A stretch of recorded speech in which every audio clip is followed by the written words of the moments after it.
రాజమండ్రిలోని కృష్ణానగర్లో బాబు surety మోసాలు guarantee పేరుతో రచ్చబండ కార్యక్రమాన్ని నిర్వహించారు. ఈ కార్యక్రమంలో మాజీ ఎంపీ మార్గాని భరత్ రామ్ పాల్గొన్నారు. రాజమండ్రిలో జరిగే మద్యం ముడుపుల వ్యవహారంలో ఎక్సైజ్ అధికారులు కూటమి నాయకులపై ఆరోపణలు వస్తున్నా ఎందుకు స్పందించడం లేదని ఆయన నిలదీశారు. దీనిపై జనసేన బీజేపీ నాయకులు స్పందించాలని మార్గాని భరత్ డిమాండ్ చేశారు. స్థానికంగా కృష్ణానగర్ ప్రాంతంలో రచ్చబండ కార్యక్రమం ఇక్కడ పెడితే అనూహ్యమైన స్పందన. మరి ఇదే ప్రాంతంలో మా ప్రభుత్వం రాకముందు 2019 ముందు ఇక్కడ ఎలా ఉండేది, ఇప్పుడు ఎట్లా తయారు చేసాం. ఇవాళ ఈ కూటమి ప్రభుత్వం వచ్చిన తర్వాత కౌర్లు చెప్పడానికి తప్పితే దేంట్లో కూడా పనితనం కనబడట్లే. ఇవాళ మొత్తము అవినీతిలో కూరుకుపోయి ఉంది ఈ కూటమి ప్రభుత్వము.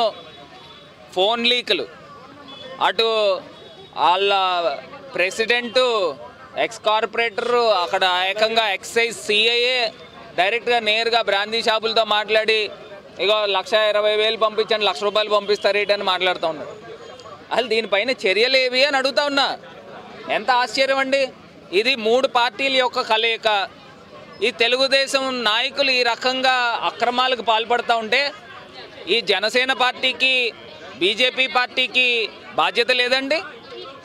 కనీసము ఏమయ్యా తెలుగుదేశం వాళ్ళు ఈ రకంగా చేశారని వీళ్ళు ఎదిరించి నిలబడి మాట్లాడాలి కదా.